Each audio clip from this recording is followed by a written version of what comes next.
Welcome back to 8482 Media. Today, I have a quick one for you guys on how to find and utilize the Sunset 4 effect on CapCut.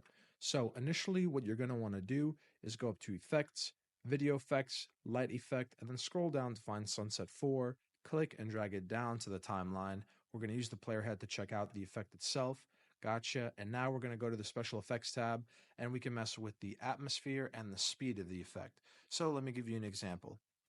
If I place the player head right at the beginning of the effect and we bring the atmosphere all the way down and then click on keyframe and then bring the player head to the middle of the clip or the end of the clip and bring the atmosphere all the way up, the keyframe automatically adds, and now you could see how the keyframes work.